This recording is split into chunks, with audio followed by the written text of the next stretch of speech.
안녕하세요, 손쌤입니다. 네, 오늘은 세 번째 시간이고요. 이 단어의 세 번째 시간인 조공과 책봉의 외교 형식이라고 하는 단원을 가지고 여러분들이랑 이야기를 해보고자 합니다. 성취 기준을 보시면 조공, 책봉을 포함한 동아시아의 다양한 외교 형식이 끼친 영향과 의미를 상호적 관점에서 해석한다라는 것이 이 단원의 성취 기준입니다. 그러면 오늘 수업을 통해서 한번 여러분과 살펴보도록 하겠습니다. 일단 조공이랑 책봉이 무엇인가 라고 봐야 될 텐데, 조공이랑 책봉은 뒤에서 조금 더 자세하게 설명하도록 하고요. 우선은 한나라 때는 어떤 외교 관계를 맺었는지를 여러분들이 한번 살펴보겠습니다. 우리 한나라 때 외교 관계 기억나시나요? 한나라 때 1단원에서 여러분들을 살펴보았던, 그렇죠, 한해 고조가 있었고요. 고조, 유방이라는 사람이 있었고, 그 다음에 한해 무제라는 사람이 있었습니다. 기억나요?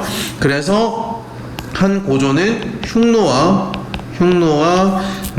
외교 관계를 맺으면서 형제 관계를 맺었다고는 하죠. 흉노와 형제 관계를 맺었다고는 하지만 공물을 주거나 공주를 보내거나 하는 모습이 보였었습니다. 우리 평성의 치욕 얘기했었습니다.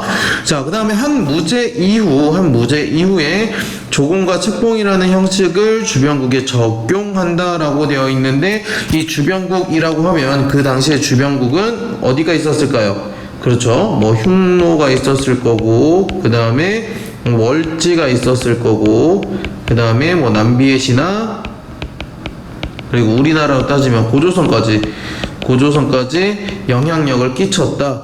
근데 이런 외교 형식을 조공과 책봉이라는 형식을 토대로 했었다라고 보시면 될 것 같습니다. 넘어갈게요.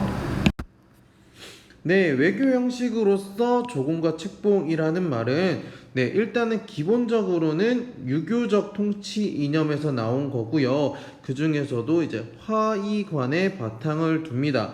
왜냐하면 직접 지배가 불가능한 국가의 존재를 현실적으로 인정을 하는 거거든요. 왜? 직접 지배가 불가능하기 때문에 내가 정복을 할 수가 없고, 그러다 보니까 이 나라에 영향력은 끼쳐야겠는데, 그러면서 너희 나라를 인정해 줄게, 대신에 우리한테 조공을 해 라는 식의 여러분들이 보시면 될 것 같습니다. 예를 들어서 조금 TMI로 화이관이 뭐냐라고 얘기를 한다면, 화이관이라는 거는요, 중원 중심의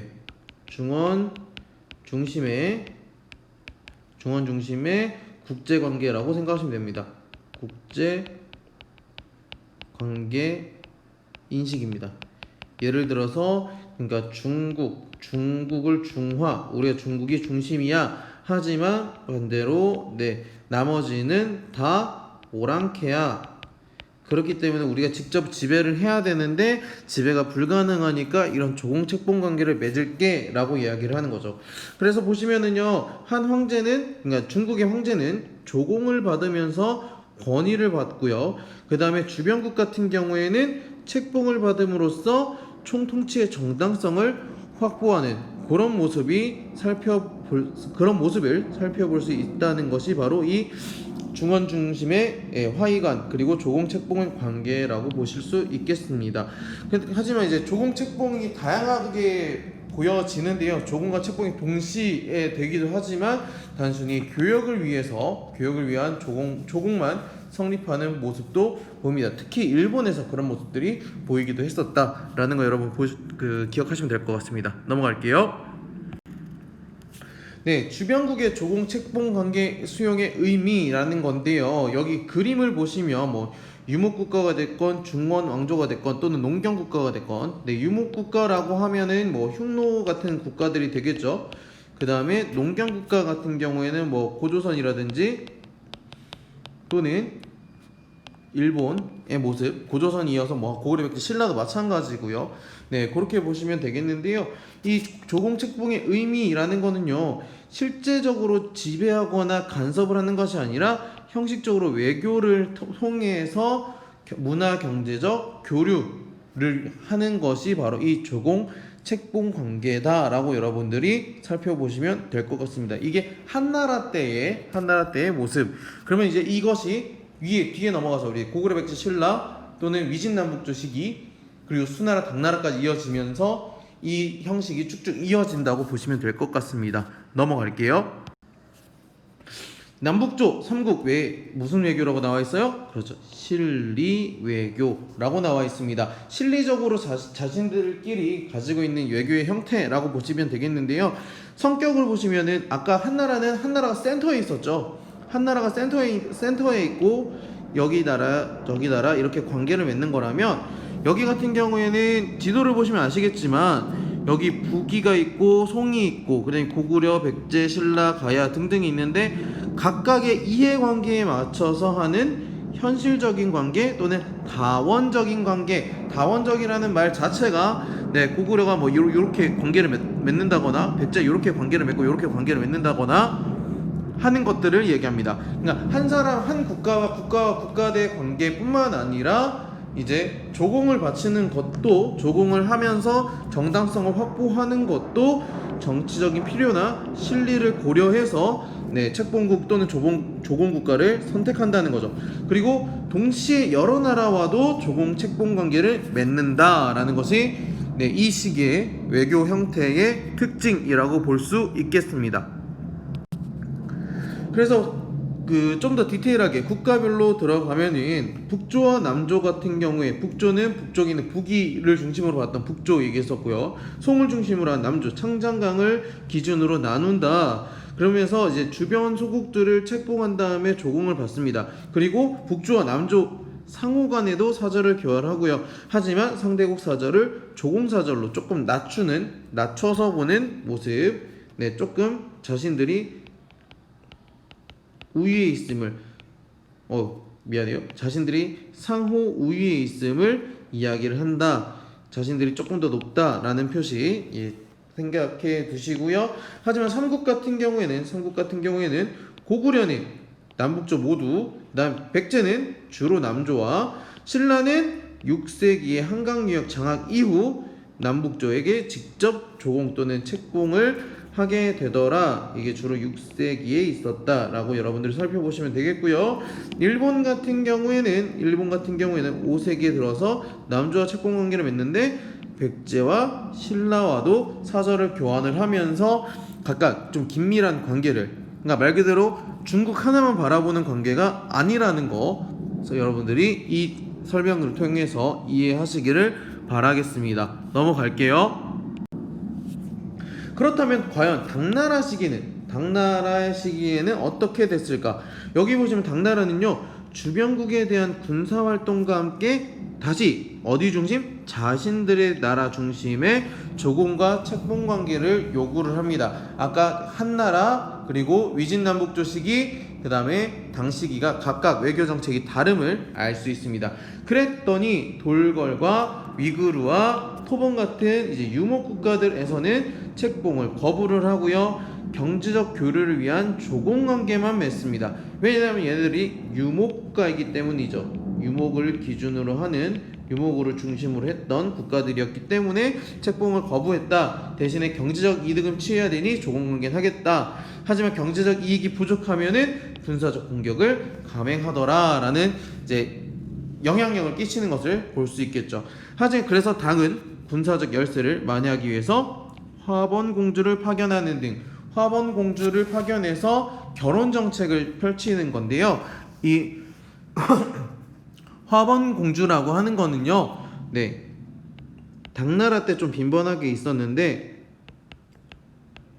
주변국 왕에게 시집을 보내요. 시집을 보낸 그 황제 또는 황족의 딸을 화번공주라고 이야기를 합니다. 원래는 처음에는 그렇다고 자기 친딸 또는 친누이를 보내진 않았었어요. 근데 당나라가 이제 조금 군사력이 약해지고 하다 보면은 이제 화번공주를 진짜 누이나 딸을 파견을 하기도 하고요. 결혼을 시키기 위해서 지참금을 보내기도 하고요. 그런 모습들이 보였다라고 여러분들이 보시면 되겠습니다. 그 사료를 보시면 이 화번공주에 대한 설명이 더 나오는데요. 농차는 돌궐 토요코니 모두 당의 공주와 혼인하였다는 소식을 듣고 사신을 보내 폐물을 갖춰 구원하였지만 황제가 허락하지 않았어요. 황제가 허락하지 않으니까 군대 20만을 동원해서 침범하고 다시 공주를 요청하니 문성공주를 보냈었다.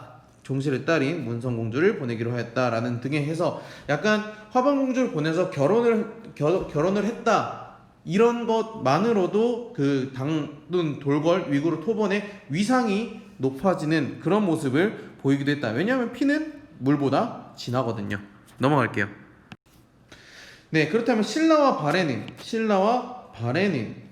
당 중심의 조공 책봉 관계를 수용했다, 받아들였다라는 거죠. 왜? 조공 책봉 관계를 통해서 국내의 통합을 유지하고요. 그러면서 다른 나라의 군사적 위협. 왜냐하면 신라와 발해가 서로 대치하고 있으니까. 그리고 당의 제도와 문물을 받아들이기 위해서 이렇게 당과 조공 책봉 관계를 받아들였다라는 거죠.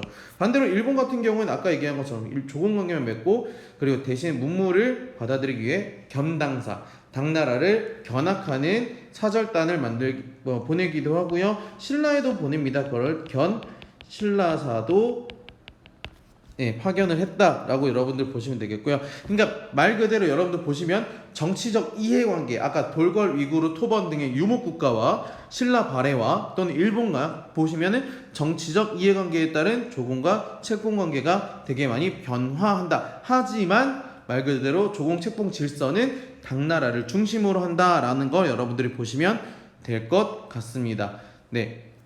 넘어갈게요. 그렇다면 신라와 발해는 일본과 어떤 교류를 했는가를 보시면 아시겠는, 이걸 하고 정리할 텐데요. 그 신라는 통일 이후에 관계가 개선이 됩니다. 왜 통일 이후의 관계 개선을 이야기를 할까요? 통일 이전에는요, 통일 전에는 아까 여러분들 보셨지만 일본과 주로 백제가 친밀한 관계를 맺고 있었어요.